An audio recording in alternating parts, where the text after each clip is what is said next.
ഇന്ന് ഞാൻ വന്നിട്ടുള്ളത് തേങ്ങ അരച്ച ഒരു നെയ്മീൻ കറിയുമായിട്ടാണ്. അപ്പോൾ തേങ്ങ അരച്ച നെയ്മീൻ കറി എങ്ങനെയാണ് ഉണ്ടാക്കുന്നതെന്ന് നമുക്കൊന്ന് നോക്കിയാലോ. തേങ്ങ അരച്ച മീൻ കറി ഉണ്ടാക്കുന്നതിന് ആവശ്യമായ സാധനങ്ങൾ: അരമുറി സവാള, ഇത് ചെറിയ സവാളയാണേ, 6 ചെറിയുള്ളി, 2 അല്ലി വെളുത്തുള്ളി, വെളുത്തുള്ളി തീരെ ചെറുതാണ്, വെളുത്തുള്ളിയുടെ ഒത്തിരി ടേസ്റ്റ് വേണ്ട നമുക്ക്, 2 പച്ചമുളക് ചെറുതായിട്ട് അരിഞ്ഞത്, കറിവേപ്പില, 2 കഷ്ണം ഇഞ്ചി. ഇതിൽ വെളുത്തുള്ളി, ചെറിയുള്ളി, സവാള, ഇഞ്ചി ഇത്രയും സാധനങ്ങൾ നല്ല പേസ്റ്റ് പോലെ നമുക്ക് അരച്ചെടുക്കണം.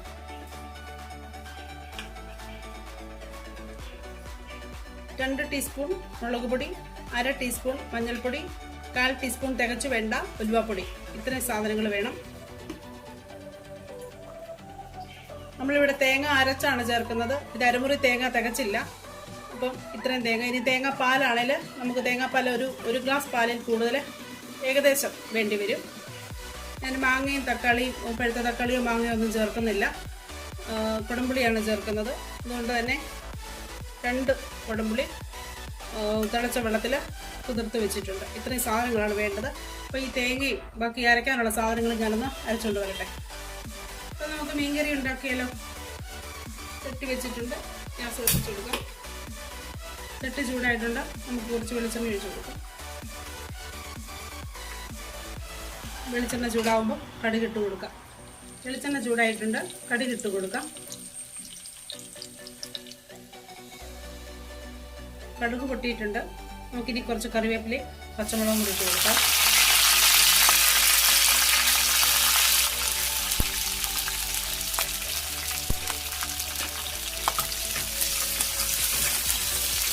ഇനി നന്നായിട്ട് മൂത്ത് വരട്ടെ, പച്ചമുളക് നന്നായിട്ട് മൂത്ത് വരട്ടെ. തീ കുറച്ചിട്ട് കൊടുക്കാം. പച്ചമുളകൊക്കെ നന്നായിട്ട് മൂത്ത് വന്നിട്ടുണ്ട്. അതിലേക്ക് നമ്മൾ അരച്ച് വെച്ചിരിക്കുന്ന ഇഞ്ചി, വെളുത്തുള്ളി, ചെറിയുള്ളി, സവാള പേസ്റ്റ് ഇട്ട് കൊടുക്കണേ.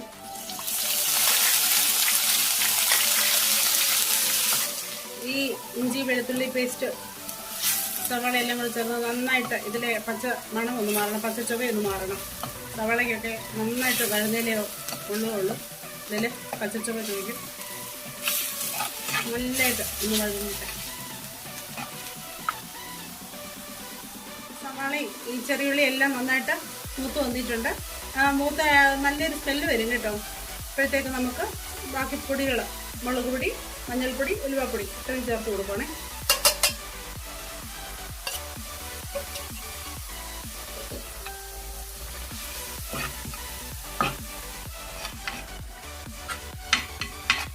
പൊടികളെല്ലാം ഒന്ന് മൂത്ത് വന്നിട്ടുണ്ട്.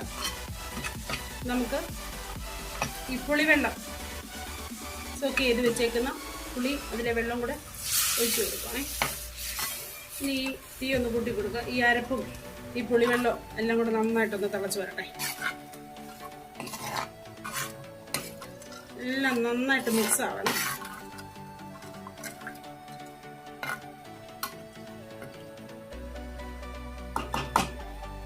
കുറച്ച് ഉപ്പും കൂടി ഇട്ട് കൊടുക്കണേ.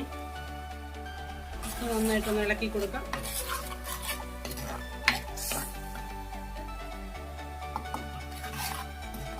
നന്നായിട്ടൊന്ന് തിളക്കട്ടെ.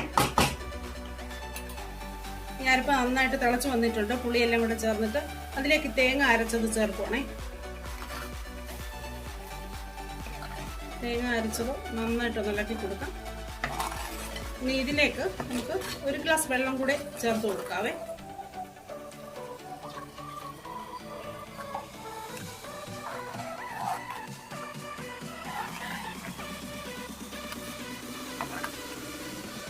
ഈ വെള്ളം നന്നായിട്ട്, ഈ അരപ്പ് നന്നായിട്ട് തിളയ്ക്കണം. തിളച്ച് കഴിയുമ്പോഴത്തേക്ക് നമുക്ക് മീൻ കഷ്ണം ഇട്ട് കൊടുക്കാം. ഞാൻ 1/2 കിലോ നെയ്മീനാണ് എടുത്തിരിക്കുന്നത്. 1/2 കിലോ നെയ്മീനുള്ള ചേരുവകളാണ് ഈ പറഞ്ഞിരുന്നത് കേട്ടോ. മീനൊക്കെ എടുക്കുമ്പോൾ പച്ചമീനാണെങ്കിൽ നമ്മൾ അത് ഫ്രഷായിട്ട് കൊണ്ടുവന്നാലും ഇനി നമ്മൾ ഫ്രീസറിൽ നിന്ന് എടുത്താലും നമ്മൾ കുറച്ച് നേരം പറ്റുമെങ്കിൽ ഉപ്പും മഞ്ഞളും ഇട്ട് വെക്കുക. ഇനി മഞ്ഞളിടാൻ പറ്റിയില്ലെങ്കിൽ ഉപ്പിട്ട് വെക്കുക. അതിലെ അഴുക്ക് പോകുമെന്ന് മാത്രമല്ല, മീനിൽ ഉപ്പ് നന്നായിട്ട് പിടിക്കുകയും ചെയ്യും.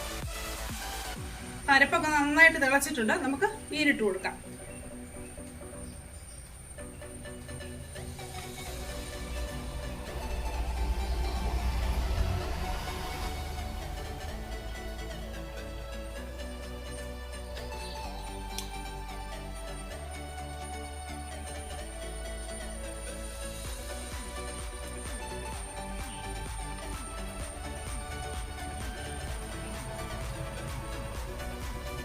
ഇനി ഈ മീൻ നന്നായിട്ടൊന്ന് ഇളക്കിയിട്ട് നമ്മൾ ഉപ്പ് നോക്കണം കേട്ടോ. ഈ മീൻ ഇടുന്നതിന് മുമ്പ് ഞാനത് പറയാൻ മറന്നുപോയി. നമ്മൾ ഫസ്റ്റിലെ ഉപ്പിട്ട് കൊടുത്തിരുന്നു. പക്ഷെ നമ്മൾ ഈ മീൻ ചേർക്കുന്നതിന് മുമ്പ് ഈ അരപ്പ് മാത്രമായിട്ടുള്ള സമയത്ത് നമ്മളൊന്ന് ഉപ്പ് നോക്കണം. നമുക്ക് എത്ര ചേർക്കണോ അതോ മതിയോ ഒക്കെ ഒന്ന് നോക്കണം. ഇനി ലാസ്റ്റിൽ മീനൊക്കെ വെന്ത് വരുമ്പോൾ നമുക്ക് നോക്കാം. ഓക്കെ, ഇനി ഇത് ഞാൻ അടച്ചു വെച്ച് വേവിക്കുവാണ്. ഒരു 10 മിനിറ്റ് ചെറിയ തീയിൽ, ഇടത്തരം തീയിൽ, തീരെ ചെറിയ ഫ്ലെയിമല്ല, ഒത്തിരി കൂടുതലുമല്ല, ഇടത്തരം ഫ്ലെയിമിലിട്ട് ഒരു 10 മിനിറ്റ് നമുക്ക് വേവിക്കാം. ഓക്കെ,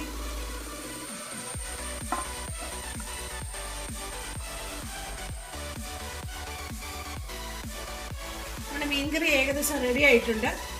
നമുക്കൊന്ന് നോക്കിയാലോ.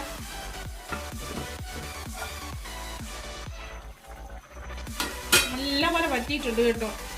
ഗ്രേവി എല്ലാം നല്ല വറ്റി ഗ്രേവി ആയിട്ടുണ്ട്. ഇതിന് നമ്മൾ ഗ്യാസൊക്കെ ഓഫ് ചെയ്ത് കഴിയുമ്പോഴത്തേക്ക് ഒരു 5 മിനിറ്റൊക്കെ ആകുമ്പോഴത്തേക്ക് നന്നായിട്ട് തണുക്കുമ്പോഴത്തേക്ക് ഈ ഗ്രേവി ഒന്നുകൂടെ അങ്ങ് തിക്കാവും. ഇത് കുടംപുളി ഇട്ടാണ് ഞാൻ ചെയ്തിരിക്കുന്നത്. തക്കാളി ഇട്ടിട്ട് പഴുത്ത തക്കാളിക്ക് ഇട്ടിട്ട് നിങ്ങൾക്ക് ചെയ്യാം. പച്ചമാങ്ങ ഇട്ട് വേണമെങ്കിലും ചെയ്യാം. മീൻകറി റെഡി ആയിട്ടുണ്ട്. Gas off ചെയ്യുവാണേ. നമുക്കിതിനി ഒരു ബൗളിലേക്ക് മാറ്റാം.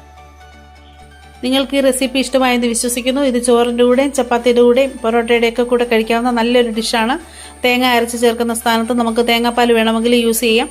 എങ്ങനെ വേണമെങ്കിലും ഉണ്ടാക്കാവുന്ന നല്ലൊരു കറിയാണ്. അപ്പോൾ നിങ്ങൾ ഇതെല്ലാവരും ട്രൈ ചെയ്ത് നോക്കണം. സബ്സ്ക്രൈബ് ചെയ്തിട്ടില്ലാത്തവർ സബ്സ്ക്രൈബ് ചെയ്യണം, ഷെയർ ചെയ്യണം, ലൈക്ക് ചെയ്യണം. Thank you.